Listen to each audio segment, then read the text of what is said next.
عبداللہ بیٹا رکو، میری بات سنو۔ ابا کے یہ الفاظ جیسے ہی میرے کانوں میں پڑے تو میں فوراً سے رک گیا۔ میں نماز کے لیے ہی جا رہا تھا۔ نماز میں بھی ویسے کچھ وقت تھا، مگر میں جلدی ہی مسجد پہنچ جاتا تھا تاکہ جماعت ہونے کا انتظار کروں، لیکن ابا نے بلا لیا تھا تو میں ابا کی بات سننے کے لیے رک گیا۔ جی ابا، کیا بات ہے؟ صبح سے تمہاری ماں کی طبیعت خراب ہے، تمہیں اس بارے میں پتہ بھی ہے کہ نہیں؟ ابا نے یہ کہا تو میں پریشان ہو گیا، کیونکہ مجھے واقعی میں نہیں پتا تھا کہ اماں کی طبیعت خراب ہے۔ میں بچوں کو قرآن پاک پڑھا کے ابھی ہی گھر آیا تھا۔ میں صبح نماز کے وقت چلا جاتا تھا، لیکن ظہر کے بعد ہی میں بچوں کو پڑھا کے گھر آتا تھا، کیونکہ میں نے 3-4 جگہ پہ جانا ہوتا تھا۔ ابا کیا ہوا ہے اماں کو؟ مجھے تو سچ میں بالکل بھی اس بارے میں خبر نہیں تھی۔ زیادہ پریشانی والی بات تو نہیں ہے نا؟ میں اب ابا سے پوچھ رہا تھا کہ آخر اماں کو کیا ہوا ہے؟ بیٹا تمہاری ماں کو بہت تیز بخار ہے، صبح سے اس نے کچھ بھی نہیں کھایا۔ میں تو کہتا ہوں تم اسے ڈاکٹر کے پاس لے جاؤ، ڈاکٹر کوئی دوا دے دے گا تو شاید اسے آرام آئے۔ بیٹا اگر تم کہو گے تو شاید ڈاکٹر کے پاس جانے کے لیے مان جائے گی۔ میں بھی تمہاری ماں کو صبح سے کہہ رہا ہوں کہ میرے ساتھ چلے، لیکن وہ تو جانے کا نام ہی نہیں لے رہی اور ضد باندھے ہوئے ہے کہ ایسے ہی ٹھیک ہو جائے گی۔ ابا آپ فکر نہ کریں، میں نماز کے لیے جا رہا ہوں۔ میں جیسے ہی نماز پڑھ کے واپس آؤں گا تو فوراً اماں کو ڈاکٹر کے پاس لے جاؤں گا۔ آپ بالکل صحیح کہہ رہے ہیں، اماں کے ڈاکٹر کے پاس جائیں گی نہیں تو پھر ٹھیک کیسے ہوں گی؟ میں اب یہ کہہ کے گھر سے نکل چکا تھا۔ مسجد ہمارے گھر سے زیادہ دور تو نہیں تھی، لیکن اتنی قریب بھی نہیں تھی۔ پیدل جانے میں تقریباً 5 منٹ تو لگ ہی جاتے تھے۔ میں مسجد گیا تو امام صاحب نماز پڑھانے کے لیے جا ہی رہے تھے۔ میں تیز تیز قدم اٹھاتے ہوئے فوراً سے مسجد میں پہنچ گیا۔ نماز پڑھ کے میں اپنے رب کے حضور ہاتھ اٹھا کے بیٹھ گیا۔ آج بھی میری دعا کا مرکز میری وہی دلی تمنا تھی جو نہ جانے کتنے عرصے سے میں اپنے اندر دبا کے بیٹھا تھا۔ میں اپنے اللہ سے اپنی شادی کی دعا کر رہا تھا۔ میری شادی کی عمر ہو گئی تھی، لیکن میرے ماں باپ کو تو اس چیز کا بالکل بھی خیال نہیں تھا۔ انہوں نے تو کبھی بھی مجھ سے اس بارے میں ذکر تک نہیں کیا تھا اور نہ ہی میرے لیے کوئی لڑکی تلاش کی تھی۔ میں اپنے اللہ سے ہر وقت یہی دعا کرتا تھا کہ اے اللہ مجھے بھی ایک پاکیزہ بیوی دے۔ دعا مانگنے کے بعد جیسے ہی میں اٹھ کے مسجد سے نکلنے لگا تو حبیب بھائی نے مجھے روک لیا۔ عبداللہ کہاں جا رہے ہو؟ بات سن لو۔ حبیب بھائی نے یہ کہا تو مجھے رکنا ہی پڑا۔ اب میں انہیں انکار تو نہیں کر سکتا تھا۔ جی حبیب بھائی کیا بات ہے، جلدی بتائیں۔ اماں کی طبیعت ٹھیک نہیں تھی، میں نے انہیں ڈاکٹر کے پاس لے کے جانا ہے۔ میں اب حبیب بھائی کو جلدی بات کرنے کا کہہ رہا تھا، کیونکہ وہ بہت زیادہ باتونی تھی اور میرے پاس اتنا وقت نہیں تھا۔ وہ انسان تو بہت اچھے تھے، لیکن باتوں میں بہت وقت ضائع کر دیتے تھے۔ کیا ہوا ہے آپ کی ماں کو؟ حبیب بھائی اب اماں کے بارے میں پوچھ رہے تھے۔ حبیب بھائی مجھے بھی زیادہ پتہ نہیں ہے، اور جب گھر آیا تو ابا نے یہی بتایا کہ اماں کو بہت زیادہ تیز بخار ہے اور وہ صبح سے کچھ نہیں کھا رہی۔ اسی لیے میں ابا سے کہہ کے آیا تھا کہ میں نماز پڑھ کے فوراً گھر آؤں گا اور اماں کو ڈاکٹر کے پاس لے جاؤں گا۔ آپ بتائیں آپ نے کیا بات کرنی ہے؟ میں مدعے پہ آنا چاہتا تھا۔ اچھا چلو، اللہ تمہاری اماں کو صحت دے۔ وہ اب اماں کو دعائیں دینے لگے تھے۔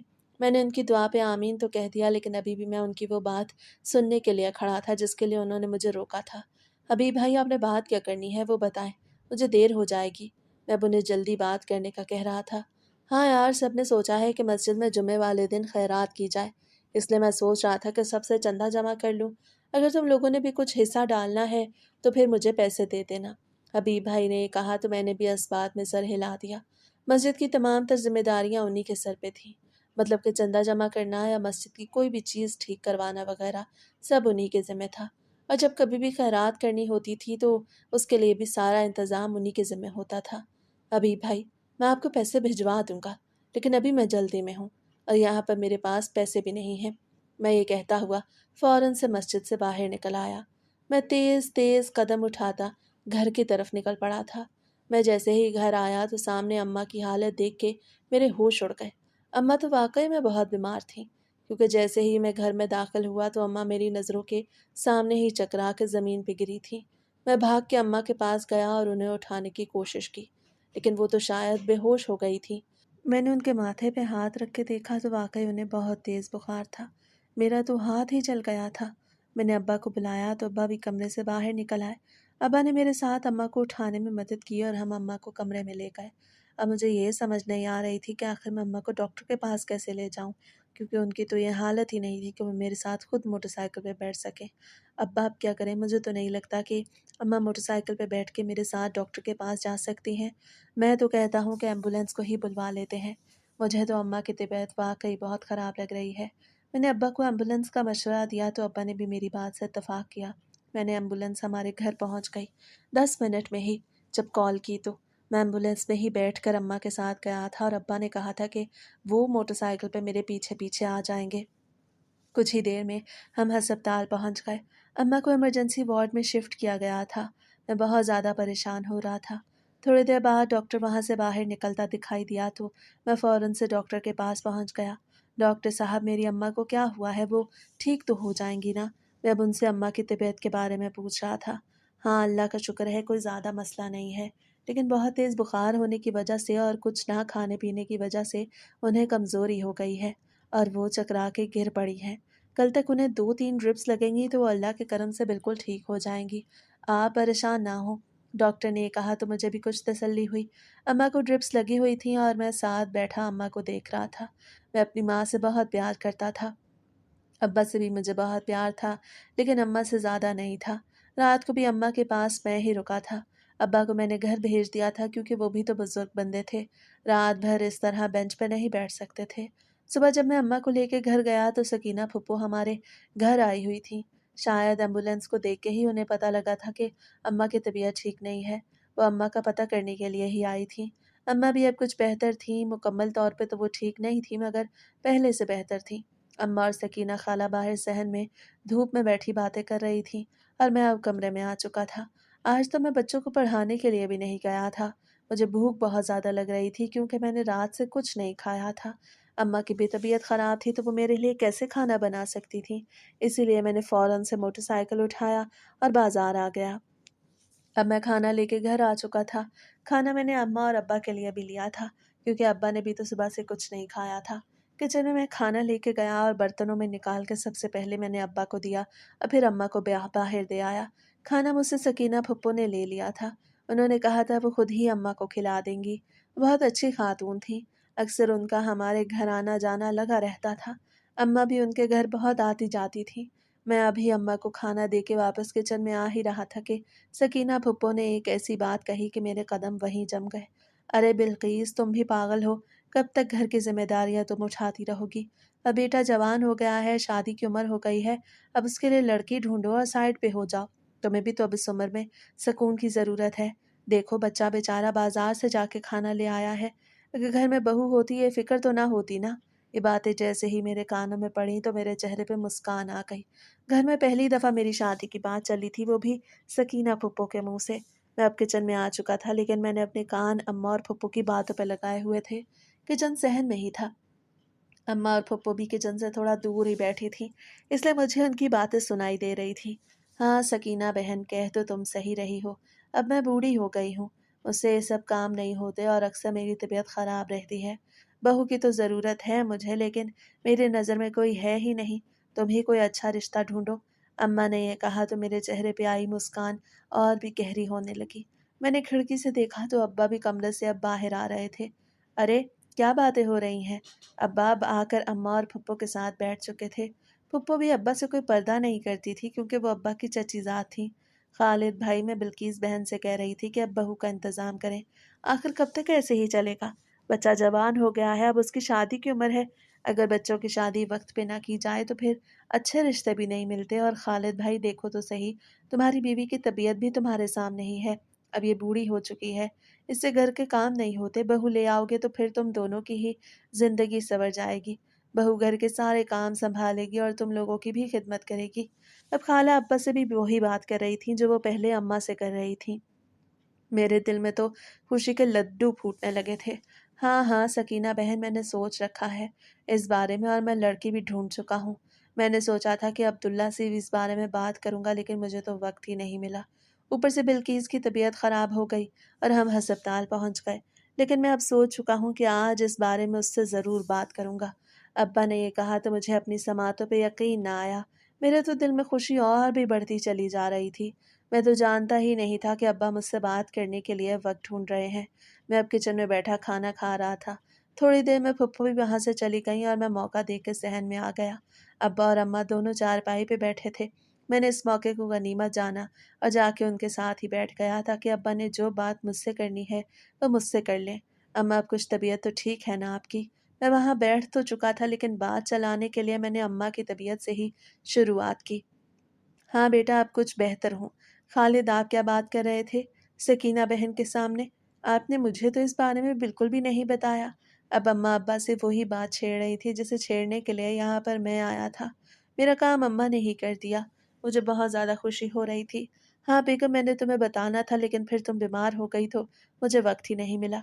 चलो, अब अब्दुल्ला भी बैठा है, यही मौका है इस बात को करने का। अब्दुल्ला बेटा, जुमे के दिन तुम्हारा निकाह है। मैं लड़की देख चुका हूँ और मुझे पसंद भी है। अब्बा ने ये कहा तो मेरे पैरों तले से ज़मीन निकल गई। जुमे में तो सिर्फ 4-5 दिन ही पड़े थे। अब्बा, जुमे के दिन? मैंने बस इतना ही कहा और फिर खामोश हो गया, क्योंकि मैं अब्बा के सामने ज़ुबान दराजी नहीं कर सकता था। मेरे अब्बा बहुत ही सख्त मिजाज थे। हाँ, लेकिन दिल के बुरे नहीं थे। अब्दुल्ला, तुम्हें कोई एतराज़ है? अब्बा मुझे घूर के देख रहे थे। नहीं अब्बा, मुझे एतराज़ तो नहीं, लेकिन इतनी जल्दी कैसे? और लड़की? मैं आगे की बात करते करते चुप हो गया। मैं अब अब्बा से पूछने लगा था कि वो लड़की कौन है और उसका ख़ानदान क्या करता है, लेकिन मुझे अब अम्मा अब्बा के सामने बैठ के ये बातें करते हुए शर्म महसूस हो रही थी, इसलिए मैं खामोश हो गया था। हाँ, लड़की मैं देख चुका हूँ और जुम्मे के दिन निकाह है। मुझे नहीं लगता कि तुम्हें इसमें कोई एतराज़ करना चाहिए। बेगम, तुम जल्द से जल्द निकाह की तैयारियाँ करो। ज़्यादा तैयारियाँ करने की ज़रूरत नहीं है। निकाह का जोड़ा ले आना, तुम लड़की का अब्दुल्ला के साथ जाकर। निकाह सादगी से होगा और फिर रुखसती भी सादगी से ही होगी। जैसे ही निकाह होगा तो हम उस लड़की को रुखसत करके घर भी ले आएंगे। अब्बा ने ये कहा तो मेरे सारे अरमानों पे पानी फिर गया। मैंने तो न जाने क्या क्या ख्वाब सजा रखे थे। खालिद साहब, ये आप क्या कह रहे हैं? हमारा एक ही बेटा है और हम उसका इतनी सादगी से निकाह कैसे कर सकते हैं? और फिर रुखसती भी फौरन करने का आप कह रहे हैं? ये सब कैसे हो सकता है? मेरे दिल की बात अब भी मेरी माँ ही कर रही थी।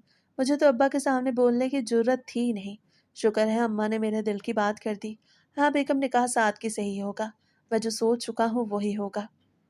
मैं नहीं चाहता कि मेरे फैसले में कोई दखल अंदाजी करे। मुझे नहीं लगता कि इस पे किसी को एतराज़ होना चाहिए।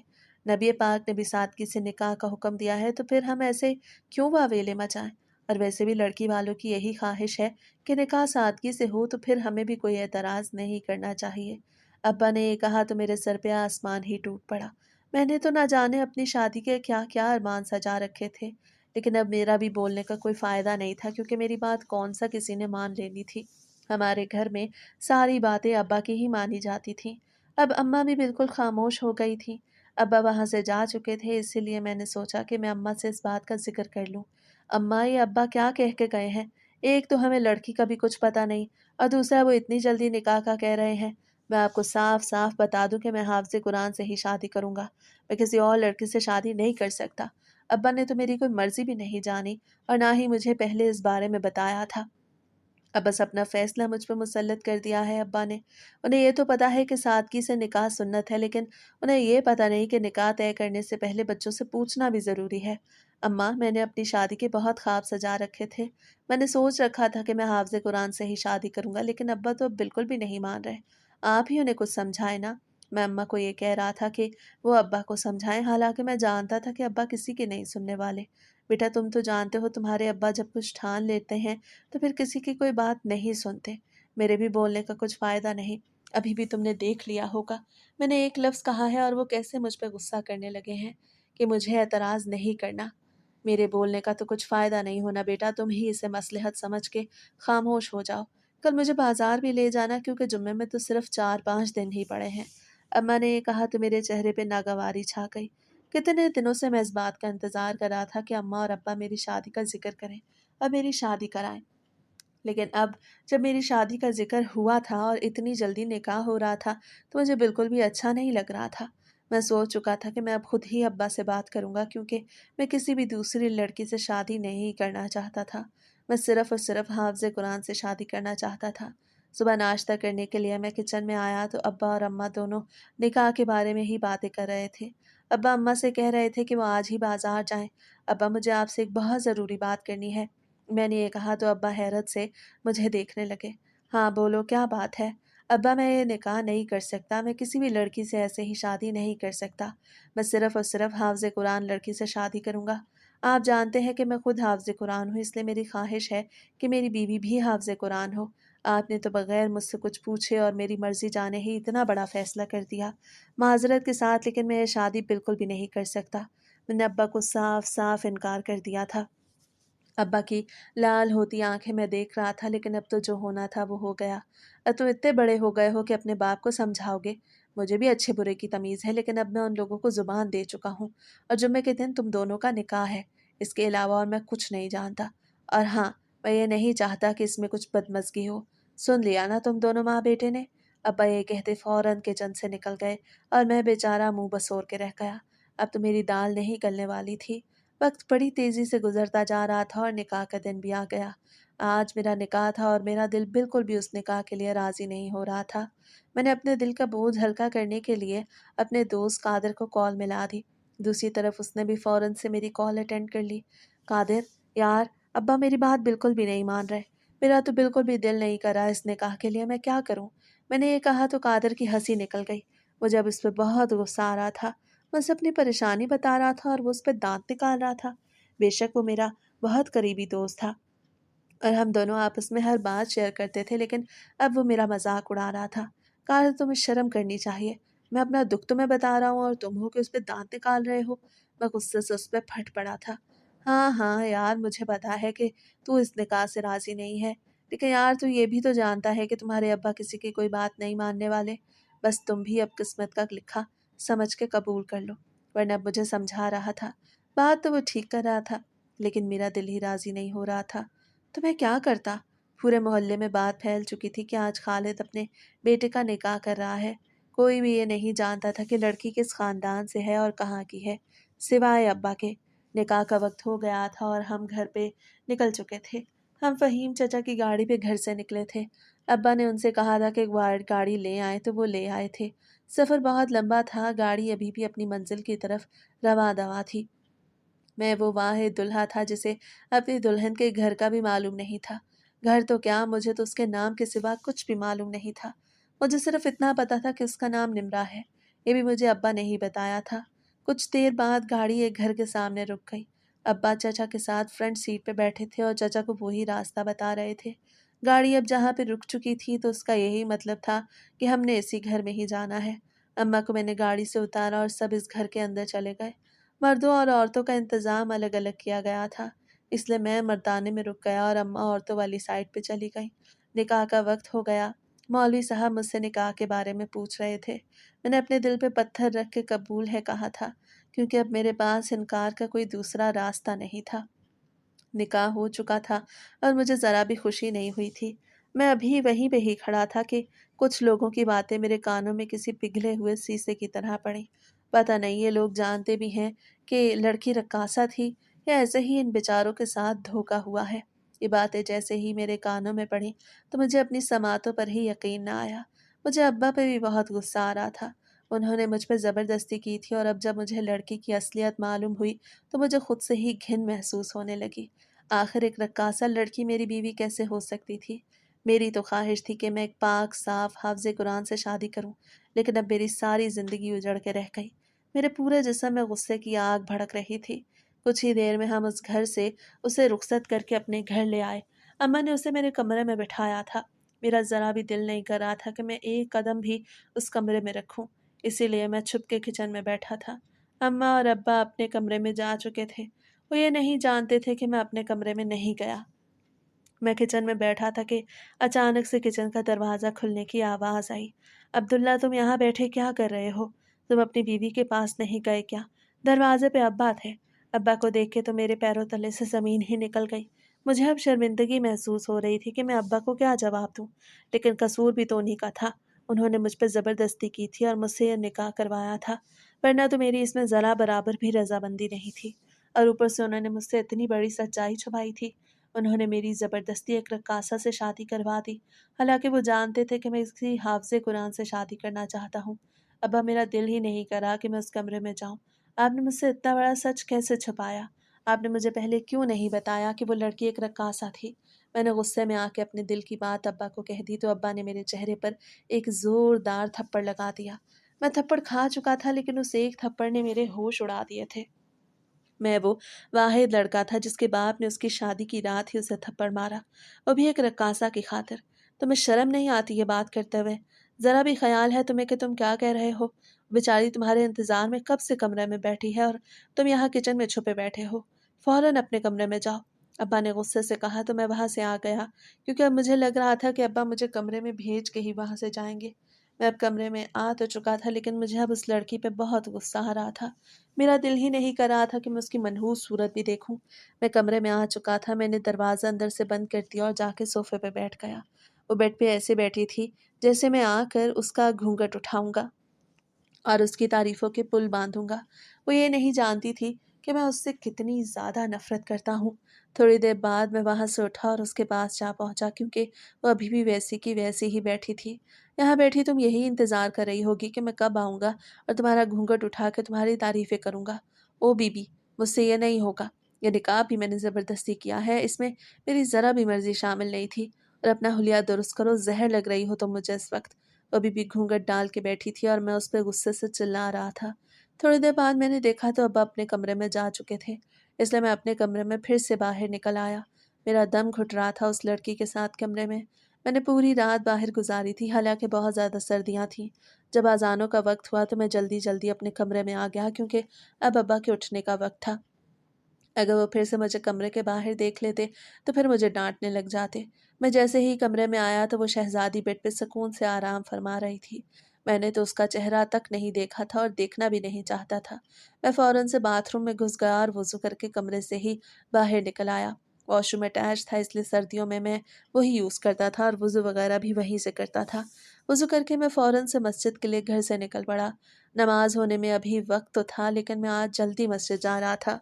मस्जिद में जाते साथ ही अपने रब के हजूर सजदा रेज़ हो गया। ऐ अल्लाह, तू तो जानता था कि मैं कैसी बीवी चाहता था और मैंने उसके लिए तुझसे कितनी दुआएं मांगी थी।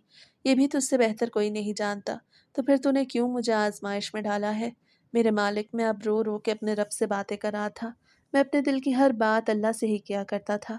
रोने के बाद जब कुछ बोझ हल्का हुआ तो मैं सजदे से सर उठा के बैठ गया। इमाम साहब भी आ चुके थे।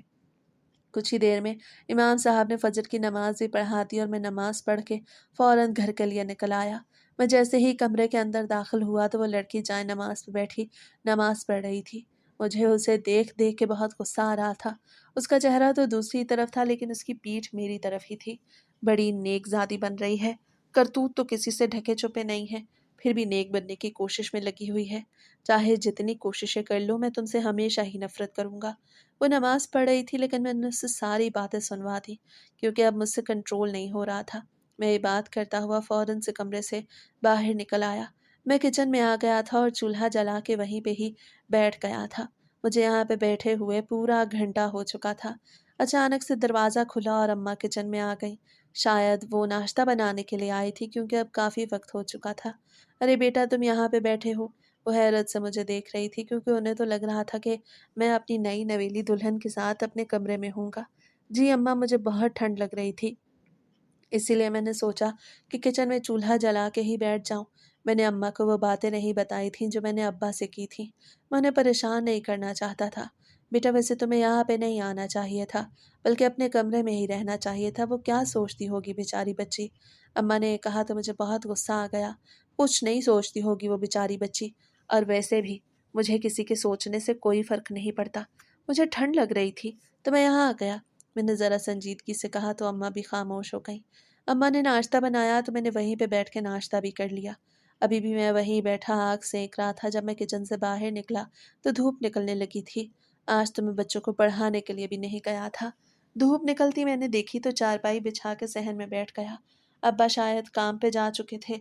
अब्बा सुबह सवेरे ही मंडी चले जाते थे, क्योंकि उन्होंने वहाँ पे बोली देनी होती थी।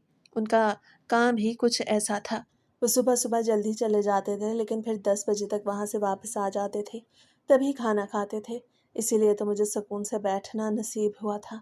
अगर अब्बा यहाँ पे होते तो फिर मुझे ही बातें सुनवाते कि मैं बाहर क्यों बैठा हूँ, अपनी बीवी के पास जाके क्यों नहीं बैठा। वक्त बड़ी तेज़ी से गुजरता जा रहा था। अब मेरी शादी को पूरा 1 हफ्ता हो चुका था, लेकिन मैंने अभी तक उस लड़की की सूरत तक नहीं देखी थी और ना ही हम दोनों एक कमरे में सोते थे। बज़ाहिर तो हम एक ही कमरे में सोते थे, लेकिन जब अम्मा और अब्बा सो जाते थे तो मैं उस कमरे से निकल आता था। कभी तो मैं स्टोर रूम में सो जाता था तो कभी किचन में आ जाता। पूरा हफ्ता मेरा ऐसे ही गुजरा, लेकिन कोई ये नहीं जानता था कि मैंने अभी तक अपनी बीवी की सूरत तक नहीं देखी। मैं उस नापाक लड़की की सूरत देखना भी नहीं चाहता था। मेरी तो जिंदगी ही उजड़ गई थी। आज मुझे बहुत ज़्यादा नींद आ रही थी। पूरे हफ्ते से मैं एक पल भी सुकून से नहीं सो पाया था, क्योंकि बहुत ठंड होती थी और मुझे इधर उधर भटकना पड़ता था। आज मुझे बहुत नींद आई हुई थी, इसलिए मैंने सोच लिया था कि मैं आज अपने कमरे में ही सोऊंगा। मैं जैसे ही अपने कमरे में सोने के लिए गया तो वो मेहरानी बेड पे आराम फरमा रही थी। मुझे बहुत गुस्सा आया और मैं उसके पास पहुंच गया। उठो, यहाँ से बहुत हो गया अब।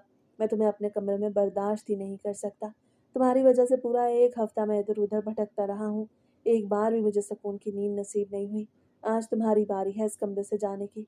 आज मैं अपने बेड पे ही सोऊंगा। उससे रुख तो दूसरी तरफ किया हुआ था, लेकिन अभी भी मैं ऐसे ही बातें सुनवा रहा था, क्योंकि मुझे पता था कि वो जाग रही है। मेरे एक कहने पे वो फौरन ही वहां से उठी और तकिया उठा के कमरे से बाहर चली गई। वो कमरे से बाहर जा चुकी थी, लेकिन मेरा गुस्सा अभी भी कम नहीं हुआ था।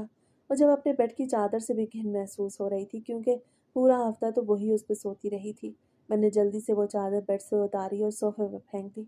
मैं बगैर चादर बिछाए ही वहां पर सो गया। मैंने रजाई भी वो वाली इस्तेमाल नहीं की जो उसने की थी। मुझे उससे बहुत घिन महसूस होती थी। मैंने आज तक उसे बीवी होने का दर्जा नहीं दिया था और ना ही उसके हकूक पूरे किए थे। वो कमरे से जा चुकी थी और अब मुझे भी कुछ सुकून आ गया था। मैं अपने बिस्तर पर सो भी गया था। सुबह जब मैं नमाज के लिए कमरे से बाहर निकला तो बाहर सहन में ठंडे फर्श पे ही सोई हुई थी। लेकिन जैसे ही मेरी नज़र उसके चेहरे पे पड़ी तो मेरे होश उड़ गए। उसके होंठ सर्दी की वजह से जामनी रंग के हो गए थे। उसके रुखसार पर आंसू बह रहे थे। उसकी हालत देख के मेरा दिल मुट्ठी में आ गया। मैंने आज पहली दफ़ा उसका चेहरा देखा था और पहली दफ़ा में ही उस पर फिदा हो गया। वो बहुत ही खूबसूरत लड़की थी। मैंने जल्दी से उसे उठाया और कमरे में जाकर लिटा दिया। हालत उसकी बहुत ही ज़्यादा ख़राब थी। ठंड में सोने की वजह से वो बीमार हो गई। अब मुझे बहुत ज़्यादा शर्मिंदगी महसूस हो रही थी। मैंने जल्दी से एम्बुलेंस को कॉल किया और कुछ ही देर में एम्बुलेंस आ भी गई। उसकी आवाज़ सुन के तो अब्बा और अम्मा भी उठ के मेरे कमरे की तरफ आ गए। मैंने उन्हें पहले इस बारे में कुछ नहीं बताया था और बताता भी कैसे। अब्दुल्ला बेटा, क्या हुआ है? बाहर एम्बुलेंस क्यों आई है? अब्बा मुझसे पूछ रहे थे। अब्बा, निम्रा की तबीयत ख़राब है इसीलिए। मैंने एम्बुलेंस को बुलवा लिया, क्योंकि मैं उसे मोटरसाइकिल पे तो लेके जा नहीं सकता, क्योंकि वो बैठ भी नहीं सकती। मैंने आज पहली दफ़ा अपनी ज़ुबान से उसका नाम लिया था। मुझे उस पर बहुत ज़्यादा तरस आ रहा था। कुछ ही देर में हम अस्पताल पहुंच गए और डॉक्टर ने उसे इमरजेंसी वार्ड में शिफ्ट कर दिया। मुझे बहुत ज़्यादा परेशानी हो रही थी। मुझे खुद पर बहुत गुस्सा आ रहा था, क्योंकि ये सब मेरी वजह से ही हुआ था। मैंने ही उस लड़की पे जुल्म के पहाड़ तोड़ रखे थे। एक तो उसे बीवी होने का दर्जा नहीं दिया गया और दूसरा उसे इंसान होने का भी हक नहीं दिया था। और इतनी रात को सर्दी में उसे कमरे से बाहर निकाल दिया था। डॉक्टर ने बताया कि उसकी तबीयत कुछ संभल गई है, लेकिन अगर उसे वक्त पे अस्पताल ना पहुंचाया जाता तो शायद वो अपनी जान से हाथ धो बैठती। डॉक्टर ने कहा तो मैंने अल्लाह का शुक्र अदा किया, क्योंकि शुक्र से उसकी जान तो बच गई थी। मुझे बहुत ज़्यादा शर्मिंदगी हो रही थी। मैं उसके पास बैठा उसके चेहरे को तके जा रहा था। मेरे दिल में ना जाने क्यों उसके लिए हमदर्दी बढ़ने लगी और फिर ये हमदर्दी मोहब्बत में बदलने लगी। मुझे कुछ समझ नहीं आ रही थी कि ये सब क्या हो रहा है। मैं पहले तो उस लड़की की सूरत भी नहीं देखना चाहता था, लेकिन अब तो मेरा दिल कर रहा था कि मैं अपनी नज़रें उसके चेहरे से हटाऊं ही नहीं। वक्त बड़ी तेज़ी से गुजरता जा रहा था। जब वो बिल्कुल ठीक हो गई तो मैं उसे घर ले आया। मैं अब उससे ज़्यादा बातचीत तो नहीं करता था, लेकिन अब पहले जैसा रवैया भी नहीं रखा हुआ था। मैं खुद ही नहीं जानता था कि आखिर मैं क्या चाहता हूँ। अब हम सोते तो एक ही कमरे में थे, लेकिन मैं सोफे पे सोता था और वो बेड पर। एक दिन जब मैं सुबह की नमाज़ पढ़ के घर वापस आया तो ये सुन के मेरे पैरों तले से ज़मीन निकल गई। ए अल्लाह, तू जानता है कि मैं सच्चे दिल से तुझसे माफ़ी मांग चुकी हूँ, और तू मेरी मजबूरी भी जानता था कि मैंने कितना मजबूर होकर इस दलदल में हाथ डाला था। और जब मुझे इस बात का एहसास हुआ कि ये काम हराम है तो मैंने सच्चे दिल से तुझसे तौबा भी कर ली। ए मेरे मालिक, मैं तुझसे अब भी तौबा करती हूँ और तुझसे दुआ करती हूँ कि मेरे शौहर के दिल को नरम कर दे। मुझ में अब हिम्मत नहीं रही, सब्र खोने लगी हूँ। ए मेरे मालिक, मुझ पर रहम कर और मुझे माफ़ कर दे। वो रो रो के ये दुआ कर रही थी। जैसे ही उसे मेरी मौजूदगी का एहसास हुआ तो वो खामोश हो गई और फौरन से जाए नमाज फोल्ड करके उठ खड़ी हुई। निम्रा, मेरी बात सुनो। मैंने आज पहली दफ़ा उसे अपनी तरफ बुलाया था। मेरे बुलाने पे वो मेरे पास आ गई। अगर तुम बुरा ना मानो तो तुम मुझे अपनी कहानी बता सकती हो।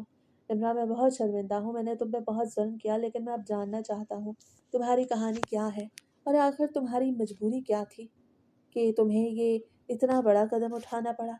میں نے یہ کہا تو اس کی آنکھوں سے زاروں قطار آنسو بہنے لگے۔ تھوڑی دیر تو وہ خاموش رہی، لیکن اس نے جو کہانی مجھے بتائی وہ سن کے میرا دل خون کے آنسو رونے لگا۔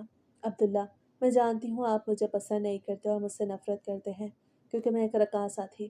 میں اپنے اللہ سے تو معافی مانگ چکی ہوں سچے دل سے، اور مجھے امید ہے کہ میرے رب نے مجھے معاف بھی کر دیا ہوگا، کیونکہ یہ کام بھی میں نے ایک بہت بڑی مجبوری میں ہی کیا تھا۔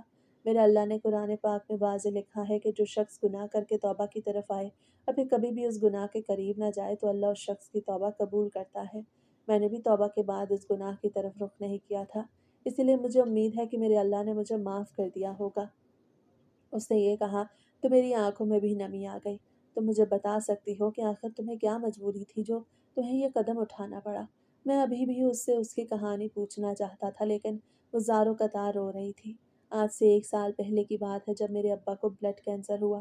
میں اپنے ابا سے بہت پیار کرتی تھی، ان کی لاڈلی بیٹی تھی۔ میرا اور کوئی بہن بھائی نہیں تھا، اس لیے ابا اور اماں کی ذمہ داری مجھ پہ تھی۔ ابا ایک سرکاری ملازم تھے اور ان کی پینشن ہمیں ملتی تھی، جس سے ہمارے گھر کا گزارا ہوتا تھا۔ لیکن جب ابا کو بلڈ کینسر ہوا تو وہ بالکل ہی گھر پہ بیٹھ گئے۔ ڈاکٹر نے ان کے علاج کا خرچ بتایا تو ہمارے ہوش اڑ گئے۔ ہم نے تو کبھی اتنے پیسے دیکھے ہی نہیں تھے۔ میں اپنے ابا کو کھونا نہیں چاہتی تھی، ان کا علاج کرانا چاہتی تھی، مگر میرے پاس تو پھوٹی کوڑی نہیں تھی۔ اس لیے پھر میں اس کام کی طرف آئی، کیونکہ میں نے سن رکھا تھا کہ مجرا کرنے سے بہت بڑی رقم ملتی ہے۔ میں خوبصورت تھی، جوان تھی، اس لیے مجھے کام مل بھی گیا۔ میرے پاس پیسے تو تھے، لیکن میں ابا کو پھر بھی نہ بچا پائی۔ اس دن کے بعد میں نے کبھی بھی کوٹھے کا منہ بھی نہیں دیکھا۔ میں اپنے ابا کو نہیں بچا پائی تھی، لیکن مجھے اپنی غلطی کا احساس ہو گیا تھا۔ میں نے اپنے اللہ سے سچی توبہ کی تھی۔ میرے ابا کے ایک دوست خالد انکل کو جانتے تھے اور وہ آپ کو بھی جانتے تھے۔ انہوں نے میرے رشتے کی بات خالد انکل سے کی تو وہ مان گئے۔ وہ مجھ بے سہارا کو چھت دینا چاہتے تھے۔ میری ماں زیادہ خرچ برداشت نہیں کر سکتی تھی، اسی لیے سادگی سے نکاح کا کہا تھا۔ آپ کے گھر والے مان گئے تھے تو اسی لیے سادگی سے نکاح ہو گیا۔ لیکن میں جانتی ہوں کہ آپ مجھے دل سے قبول نہیں کر پا رہے۔ میں آپ کو اب بھی بالکل آزادی دیتی ہوں۔ اگر آپ مجھے اس رشتے سے آزاد کرنا چاہتے ہیں تو آپ کو اجازت ہے۔ وہ یہ کہہ کے پھوٹ پھوٹ کے رونے لگی۔ وہ اپنے منہ سے اتنی بڑی بات کر رہی تھی جسے ایک لڑکی سوچ بھی نہیں سکتی۔ میری آنکھوں سے اب باقاعدہ طور پہ آنسو نکلنے لگے۔ مجھ سے اب بالکل بھی صبر نہیں ہو رہا تھا۔ میں نے فوراً سے نمرا کو اپنے گلے سے لگا لیا۔ میں نہیں جانتا تھا کہ آخر میں نے ایسا کیوں کیا، لیکن اب مجھ سے اس کا غم برداشت نہیں ہو رہا تھا۔ شاید نکاح میں اتنی طاقت ہوتی ہے کہ انسان کا پتھر دل بھی موم ہو جاتا ہے، جیسے اللہ نے میرا کر دیا تھا۔ اب تو مجھے نمرا نے ساری بات سچ بتا دی تھی، تو میرے پاس اب کوئی جواز نہیں تھا اس سے نفرت کا۔ بیچاری ایک مجبور بیٹی تھی جس نے اپنے باپ کو بچانے کے لیے یہ قدم اٹھایا تھا۔ بے شک اس کا قدم بہت غلط تھا، لیکن اب وہ توبہ کر چکی تھی تو میں کیسے اسے سزا دے سکتا تھا؟ نمرا، مجھے معاف کر دو، میں نے تم پہ بہت ظلم کیے ہیں۔ میں نہیں جانتا تھا کہ تمہاری کیا کہانی ہے۔ میں بھی تمہیں سب سچ سچ بتانا چاہتا ہوں۔ میں حافظ قرآن لڑکی سے ہی شادی کرنا چاہتا تھا۔ میری دلی خواہش تھی کہ میری بیوی حافظ قرآن ہو، لیکن جب ابا نے مجھ پر زبردستی کی اور مجھے تمہارے ماضی کا پتہ لگا تو مجھ سے برداشت نہ ہوا۔ لیکن اب مجھے ساری حقیقت پتہ لگ گئی ہے۔ میں تم سے سچے دل سے معافی مانگتا ہوں۔ میں پوری کوشش کروں گا کہ جو ظلم میں نے تم پہ کیا اس کا ازالہ کر سکوں۔ میں اب رو رو کے اس سے معافی مانگ رہا تھا۔ عبداللہ، آپ کیوں معافی مانگ رہے ہیں؟ میں آپ کا درد سمجھ سکتی ہوں۔ آپ پہ بھی زبردستی ہوئی ہے، آپ کا حق بنتا ہے ناراضگی کا، اور ویسے بھی میں آپ سے ناراض نہیں ہوں۔ آپ میرے شوہر ہیں، میں آپ کی بہت عزت کرتی ہوں۔ اسے یہ کہا تو میرے اندر عجیب سی ہلچل مچ گئی۔ وہ تو واقعی بہت اچھی لڑکی تھی۔ ایک مجبوری نے اسے وہ قدم اٹھانے پہ مجبور کیا تھا، لیکن اب مجھے ساری حقیقت معلوم ہو چکی تھی اور میں اسے معاف بھی کر چکا تھا۔ اب ہماری زندگی معمول کی طرف آنے لگی تھی۔ میں نے اب بہت زیادہ کوشش کی تھی کہ میں اس کی زندگی کو نارمل کر سکوں اور اسے وہ ساری باتیں بھلوا دوں جو اس کے ماضی میں ہوئی تھیں۔ وقت تو بہت لگنا تھا، لیکن میں نے کوشش کرنا نہ چھوڑی۔ اب ہم دونوں کا رشتہ بالکل میاں بیوی والا تھا۔ میری بہت عزت کرتی تھی اور میں بھی اس کی بہت عزت کرتا تھا۔ میں ابا سے بھی معافی مانگ چکا تھا، کیونکہ میں نے اس وقت بہت برا بھلا کہا تھا جب انہوں نے مجھ پر زبردستی کی تھی۔ ابا بھی مجھے معاف کر چکے تھے اور مجھے ساری حقیقت بتا چکے تھے۔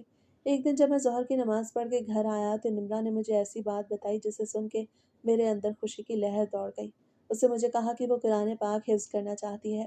نمرا، تم اپنی مرضی کی مالک ہو۔ اگر تم واقعی دل سے قرآن حفظ کرنا چاہتی ہو تو تمہیں کرنا چاہیے، لیکن اگر تم میری خواہش کے لیے کر رہی ہو تو تمہیں یہ کرنے کی ضرورت نہیں۔ میں نے اسے صاف صاف کہہ دیا کہ وہ اپنی مرضی کی مالک ہے۔ نہیں عبداللہ، میں اپنی مرضی سے کر رہی ہوں، اپنی خوشی سے قرآن حفظ کر رہی ہوں۔ اس نے کہا تو میں بھی خاموش ہو گیا، کیونکہ دل ہی دل میں تو میں بھی یہی چاہتا تھا۔